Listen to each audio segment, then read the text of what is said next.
नमस्कार बच्चों, toppers top पर एक बार फिर से स्वागत है। हमने अपने पिछले वीडियो में प्रश्नावली 4.1 के प्रश्न संख्या 1 से 3 को हल किया था। बच्चों, अगर अभी तक आपने उस प्रश्नावली को यानी उस वीडियो को नहीं देखा है तो पहले उस वीडियो को देखें। यहाँ पर हम प्रश्न संख्या 4 से 6 तक को हल करेंगे।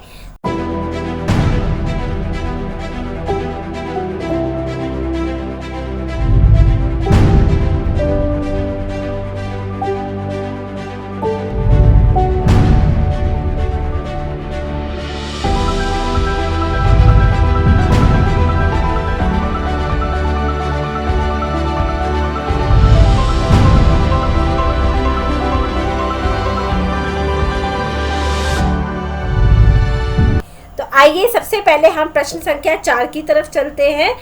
प्रश्न संख्या 4, निम्नलिखित कथनों के लिए समीकरण दीजिए। यानी बच्चों, यहाँ पर एक कथन आपको दिया गया है, उस कंडीशन यानी उस कथन को आपको देखना है और उसके हिसाब से आपको एक समीकरण की रचना यहाँ पर करनी है। आइए बच्चों, एक एक पार्ट को हम लोग ले और उसके अनुसार हम समीकरण को बनाने की कोशिश करें। तो आइए सबसे पहले हम पार्ट ए की तरफ चलते हैं। पार्ट 1 में संख्याओं x और 4 का योग 9 है। ये आपको बच्चों एक कथन दिया गया है। आइए देखिए इसको समीकरण के रूप में हम कैसे लिख सकते हैं। सबसे पहले देखिए, एक x संख्या है यानी एक आपके पास चर है और एक 4 है। इन दोनों का योग हमारा कितना आना चाहिए? 9 आना चाहिए। जो हमें प्राप्त होता है बच्चों, वो सदैव हम इक्वल टू यानी बराबर की दूसरी तरफ लिखते हैं। और यहाँ पर योग की बात की गई है यानी x और 4 की योग की बात की गई है, तो हम लेफ्ट हैंड साइड में x और 4 का योग रखेंगे यानी x जमा 4 और हमें कितना प्राप्त होता है? 9 प्राप्त होता है। तो हम 9 को बराबर के दूसरी साइड रखेंगे। तो देखिए हम इसे कैसे लिख सकते हैं। देखिए हम इसे लिखेंगे x और 4 इन दोनों का योग कितना है? हमें 9 प्राप्त यहाँ पर होता है। तो इस तरह से बच्चों इस कथन को हम एक समीकरण के रूप में हमें यहाँ पर लिखा। आइए अब पार्ट 2 की बात करें। तो पार्ट 2 में देखें, y में से 2 को घटाने पर हमें कितना प्राप्त होता है? हमें 8 प्राप्त होता है। यानी 8 हमारा कहाँ आएगा? बराबर की दूसरी तरफ आएगा। और y में से हमें क्या घटाना है? 2 घटाना है। तो y माइनस 2 यानी y घटा 2 बराबर 8। इसे हम इस तरह से हम यहाँ पर लिखेंगे। आइए अब हम भाग 3 की तरफ चलें। तो भाग 3 में हम देखें कि a का 10 गुना है यानी a के 10 गुने की बात की गई है। एक चर संख्या है a, उसका 10 गुना। तो हम इसे कैसे लिखेंगे? यानी हम इसे 10a लिख सकते हैं। 10a जो है कितना होगा? हमारा 70 होना चाहिए। तो आइए हम इसे कैसे लिखें कि 10a बराबर हमारा 70 जो हमें प्राप्त होता है। आइए अब पार्ट 4 की बात करें। तो पार्ट 4 में संख्या b को 5 से भाग देने पर, देखिए एक संख्या है b, उसको हम भाग देते हैं 5 से और हमें क्या प्राप्त होगा? हमें 6 प्राप्त होगा।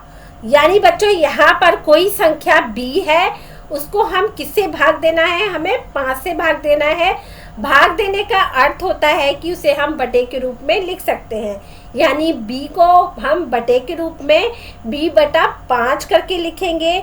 यानी हम b को किससे भाग देंगे? 5 से भाग देंगे। तो b बटा 5 बराबर हमें कितना प्राप्त होगा? 6 प्राप्त होगा। तो इस तरह से हम भाग के रूप में हम इसे b बटा 5 यानी b को हम भाग देंगे 5 से, तो हमें 6 प्राप्त यहाँ पर होता है। तो इस तरह से हम इसे इस समीकरण के रूप में यहाँ पर लिखेंगे। आगे हम देखिए बच्चों पार्ट 5 की बात करें। तो पार्ट 5 यानी भाग 5 में t के 3/4 की बात यहाँ पर की गई है और उसके बाद हमें कितना प्राप्त होगा? उसके बाद हमें 15 यहाँ पर प्राप्त होगा। तो हम इसे कैसे लिख सकते हैं? बराबर की दूसरी साइड 15 होगा और t का 3/4 देखिए हम इसे कैसे लिखेंगे? 3 बटा यानी 3/4 3/4 की बात की गई है। तो 3/4 3/4 उसके बाद किसका 3/4 टी का। तो t का 3/4 यानी 3/4 t और बराबर हमें कितना प्राप्त होता है, 15 प्राप्त होता है। तो इस तरह से हम इसको यहाँ पर लिख सकते हैं एक समीकरण के रूप में। आइए बच्चों अब अगले पार्ट की तरफ चलें। तो अगले पार्ट में हम देखें कि यहाँ पर m का 7 गुने की बात की गई है। बच्चों जब गुने की बात की जाती है तो एक चर संख्या और एक संख्या, चर में और एक संख्या के बीच में कोई चिन्ह नहीं लगाना होता, यानी गुना की बात की गई है। तो हम इसे कैसे लिखेंगे, 7m यानी 7m लिख सकते हैं इसको हम। तो 7m और 7 का योगफल आपको 77 देता है, यानी हम क्या लिखेंगे यहाँ पर, 7m लिखेंगे। 7m को हम जमा करेंगे किससे, 7 से, तो हमें 77 प्राप्त होगा, यानी 77 बराबर के दूसरी तरफ, और यहाँ इस साइड 7m जमा 7। तो हम कैसे इसे लिखेंगे, देखिए 7m जमा 7 बराबर 77। इस तरह से हम इसे समीकरण के रूप में यहाँ पर लिख सकते हैं। आइए बच्चों अब हम पार्ट 7 की बात करें, यानी भाग 7 की बात करें। तो भाग 7 में एक संख्या x की चौथाई ऋण 4 आपको 4 देता है। जो बच्चों प्राप्त होगा वो बराबर की दूसरी तरफ, यानी 4 हमारा दूसरी तरफ आएगा जो हमें मिलता है यहाँ पर। उसके बाद देखिए x की चौथाई ऋण, x की चौथाई यानी x/4, x/4 आपको क्या देगा, 4 देगा। तो x/4 में हम ऋण करेंगे, यानी घटा करेंगे किसको, 4 को। तो x/4 घटा 4 हमें कितना प्राप्त हुआ, 4 प्राप्त हुआ। तो x इस तरह से हम इसको लिखेंगे। आइए अब हम 8वें भाग की तरफ चलें।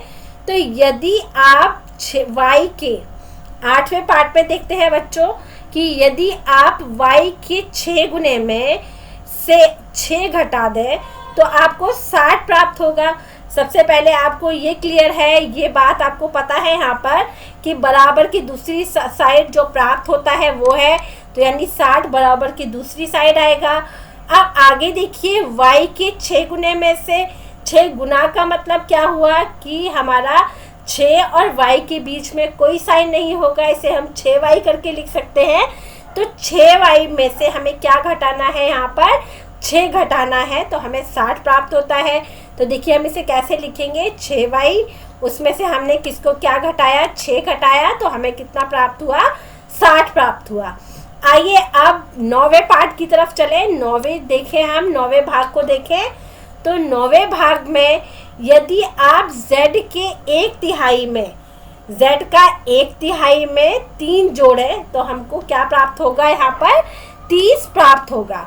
यानी बच्चों बराबर की दूसरी साइड 30, उसमें हमें क्या जोड़ना है, पहली वाली में z के 1/3 में, यानी z और उसका 1/3, उसमें हम प्लस करेंगे 3 को, तो हमें 30 प्राप्त होगा, बराबर 30 आएगा।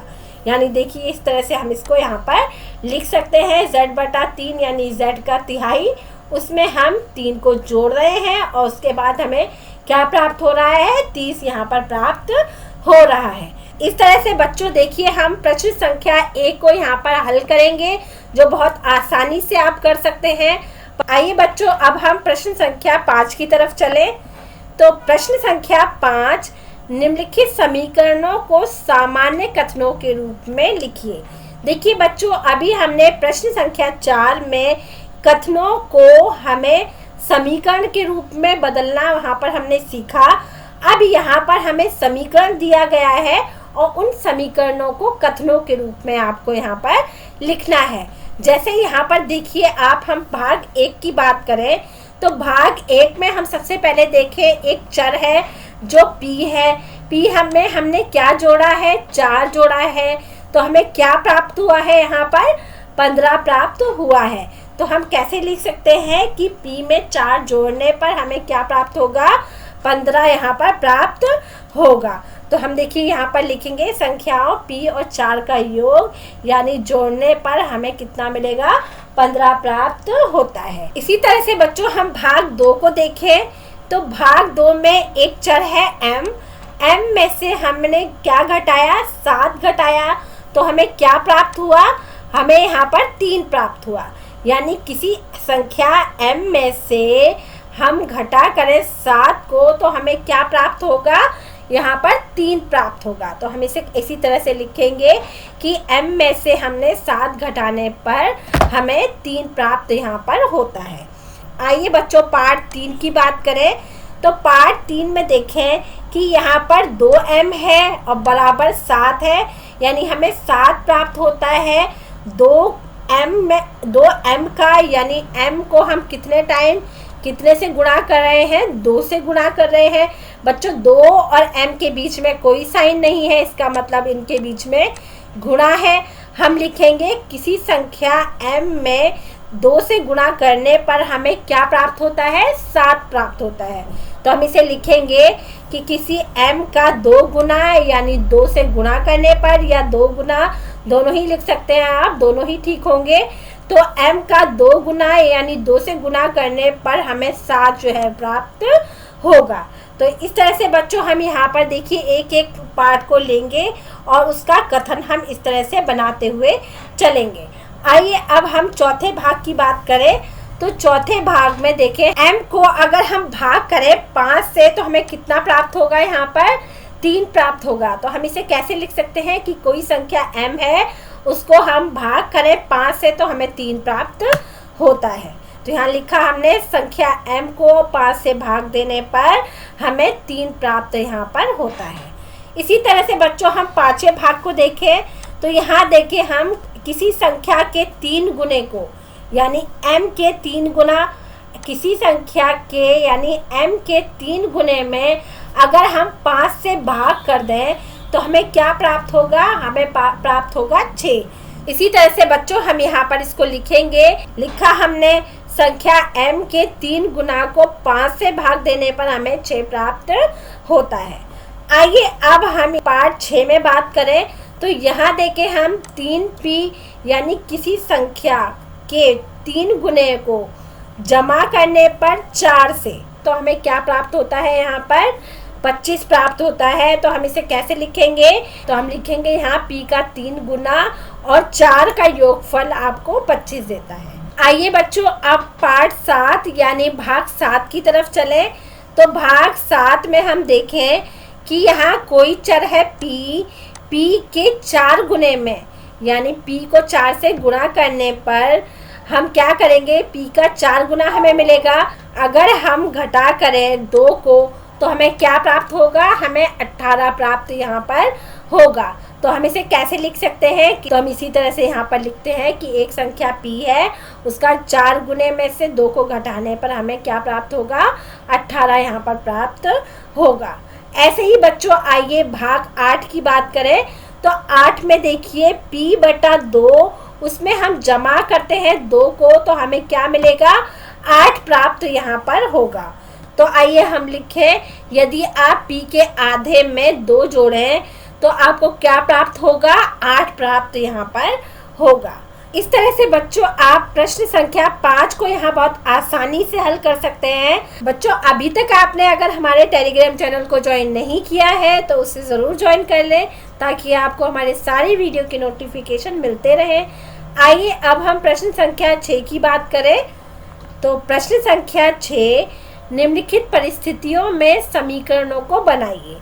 यहाँ पर बच्चों कुछ यहाँ पर प्रश्न दिए गए हैं, इन प्रश्नों को आपको पढ़ना है और उसके बाद एक समीकरण इनके लिए यहाँ पर आपको बनाना है। आइए प्रश्न संख्या 6 की बात करें। तो प्रश्न संख्या 6, निम्नलिखित स्थितियों में समीकरण बनाइए। यानी बच्चों यहाँ पर आपको कुछ प्रश्न दिए गए हैं, इन प्रश्नों को आपको पढ़ना है और उसके बाद यहाँ पर उनके लिए एक समीकरण जो है यहाँ पर बनाना है। तो उन समीकरणों को हल कर अभी हम यहाँ पर नहीं करेंगे, केवल इन प्रश्नों के लिए समीकरण को बनाने के लिए यहाँ पर कहा गया है। तो आइए अब हम पहले पार्ट की तरफ देखें कि पहले पार्ट में हमें किस तरह का समीकरण यहाँ पर आपको बनाना होगा। तो सबसे पहले हम बात करते हैं कि इरफान कहता है कि उसके पास परमीत के पास जितने कंचे हैं उसके 5 गुने से 7 कंचे अधिक हैं। परमीत के पास कितने कंचे हैं उतने हमें नहीं पता, लेकिन उसके 5 गुने से 7 अधिक जो है कंचे इरफान के पास है। तो इरफान के पास टोटल 37 कंचे हैं। तो हम क्या करेंगे, यहाँ पर बच्चों एक हिंट आपको दिया गया है कि हमें कंचों की संख्या यानी जो परमीत के पास कंचे हैं उनकी संख्या को m मान लेना है। आप देखिए परमीत के पास कितने कंचे हैं, वो है m के 5 गुने से 7 अधिक कंचे, यानी m का 5 गुना उसमें अधिक कितना है बच्चों, 7 है। तो क्या करेंगे हम, देखिए कि 5 गुना किसका, m का 5 गुने में 7 अधिक यानी जमा 7, 5m जमा 7 बराबर कितने कंचे हैं इरफान के पास, 37 कंचे हैं। तो देखिए हम इसे किस प्रकार से लिखते हैं, किस तरह से हम बच्चों यहाँ पर एक समीकरण इसके लिए यहाँ पर बनाते हैं, जो है 5m जमा 7 बराबर 37। आइए बच्चों अब पार्ट 2 की बात करें। तो पार्ट 2 में लक्ष्मी के पिता की आयु 49 यानी 49 वर्ष है। उनकी आयु लड़की की आयु की 3 गुने से 4 वर्ष अधिक है, यानी जो लक्ष्मी है उसकी आयु कितनी हुई, उसके 3 गुने से 4 वर्ष अधिक हुई पिता की आयु। तो यहाँ पर हम क्या मानेंगे, लक्ष्मी की आयु को हम क्या मान सकते हैं, y वर्ष यहाँ पर हम मानेंगे। ये आपको बच्चों प्रश्न में हिंट के तौर पर यहाँ पर दिया गया है कि हमें लक्ष्मी की आयु कितनी मान लेनी है, यहाँ पर y माननी है। y के 3 गुने से 4 वर्ष अधिक, यानी हम कैसे लिखेंगे, y का 3 गुना बच्चों कितना हुआ, 3y, उसमें हम 4 जो है अधिक की बात कर रहे हैं, तो 3y में हम जमा करेंगे 4 को 3 गुने यानी 3y में हम जब 4 को जमा करेंगे तो हमें कितना प्राप्त होगा, जो पिता की आयु है। तो हम इसे कैसे लिखेंगे, देखिए कि यहाँ पर 3y जमा 4 बराबर 49। इस तरह से हम यहाँ पर 3y जमा 4 बराबर 49 वर्ष यहाँ पर हम इसको एक समीकरण के तौर पर लिख लेंगे। अब बच्चों आइए भाग 3 की बात करें। तो भाग 3 में देखिए अध्यापिका बताती हैं कि उनकी कक्षा में एक विद्यार्थी द्वारा प्राप्त किए गए अधिकतम अंक प्राप्त किए गए न्यूनतम अंक का दुगना धन 7 है। प्राप्त किए गए अधिकतम अंक कितने हैं, ये हमारे 87 दिए गए हैं। तो न्यूनतम प्राप्त किए गए अंकों को हम क्या मान लेंगे, L मान लेंगे। तो देखिए बच्चों हम इसे कैसे लिखेंगे कि माना विद्यार्थी द्वारा प्राप्त किए गए न्यूनतम अंक कितने हैं, कि न्यूनतम प्राप्त अंकों को हमें L मान लेना है। उसके बाद देखिए हम उसके दुगने की बात यहाँ पर की गई है, न्यूनतम अंक का दुगना, यानी न्यूनतम अंक हमने क्या माना है यहाँ पर, L माना, L का दुगना, उसमें हम धन यानी जमा करेंगे 7 को, यानी 2L जमा 7 हमें कितने अंक प्राप्त होंगे, यहाँ पर 87 प्राप्त होगा। तो इस तरह से हमने यहाँ पर 2L जमा 7 बराबर यहाँ पर 87, यहाँ पर एक समीकरण ये आपका बना। अब बच्चों आइए प्रश्न संख्या 4 की बात करें। तो प्रश्न संख्या 4 यानी भाग 4 में हम बात करते हैं कि एक समद्विबाहु त्रिभुज में शीर्ष कोण प्रत्येक आधार कोण का दुगना है। मान लीजिए प्रत्येक आधार कोण कितने का है, 20 डिग्री का है। याद रखिए कि त्रिभुज के तीनों कोणों का योग हमारा कितना होता है, हमारा 180 डिग्री होता है, जो कि हम मान चुके हैं। ये देखिए बच्चों यहाँ पर एक समद्विबाहु की बात की गई है। समद्विबाहु से मतलब है जिसकी 2 भुजाएं बराबर हो, यानी ये भुजा और ये भुजा बराबर हो। उसके कहा गया है उसके आधार कोण का दुगना है। ये बच्चों हमारा समद्विबाहु त्रिभुज है। इसमें देखिए 3 कोण है, एक ये और हमारा ये तीनों कोण हमारे यहाँ पर दिए गए हैं। देखिए बच्चों अब हम इसे कैसे लिखेंगे, तो यहाँ देखिए हमने लिखा कि माना आधार का प्रत्येक कोण कितने डिग्री का है, हमारा 20 डिग्री का है। B के बाद शीर्ष कोण हमारा कितना हुआ, 2B हुआ। ये आपका 2B, ये B और ये B। उसके बाद बच्चों बी बी और 2b, हमारे कितने बी हो गए बराबर 4b। तो 4b बराबर हमारा कितना होगा यहाँ पर 180 डिग्री होगा डिग्री के। तो यहाँ पर हम मान सकते हैं, देखिए कि त्रिभुज के तीनों कोणों का योग 180 होता है, इसलिए बराबर के दूसरी साइड हमें क्या लिखना होगा 180 लिखना होगा। तो यहाँ पर इस तरह से ये समीकरण आपका बनेगा कि 4b बराबर 180 डिग्री। इस तरह से बच्चों हम प्रश्न संख्या 6 को यहाँ पर हल करेंगे। आइए बच्चों अब कुछ मौखिक प्रश्नों की तरफ विचार करें। तो सबसे पहले देखें कि एक सरल समीकरण में लेफ्ट हैंड साइड बराबर होता है राइट हैंड साइड के। बच्चों विचारिए और देखिए कि इसका क्या उत्तर होगा। उसके बाद इसके आंसर आप हमारे टेलीग्राम चैनल से भी मैच कर सकते हैं। तो आइए अब प्रश्न संख्या 2 की बात करें। तो निम्नलिखित समीकरणों को सामान्य कथनों के रूप में बदलिए। देखिए यहाँ पर एक समीकरण है, इसको आपको कथन के रूप में यहाँ पर बदलना है। और आपको प्रश्न 3 में देखिए कि किसी संख्या m के 1/5वें भाग में से 2 घटाने पर हमें 6 प्राप्त होता है। तो इस तरह से बच्चों यहाँ पर एक हमें यहाँ पर समीकरण बनाना है। इस तरह से बच्चों प्रश्नावली 4.1 में इतना ही। आगे की वीडियो के साथ हम लोग फिर मिलेंगे। अगर वीडियो पसंद आया तो लाइक ज़रूर कीजिए और चैनल को सब्सक्राइब करना ना भूलें। फिर मिलेंगे अगली वीडियो के साथ, अगली प्रश्नावली के साथ। तब तक जुड़े रहिए हमारे चैनल टॉप स्टॉप के साथ।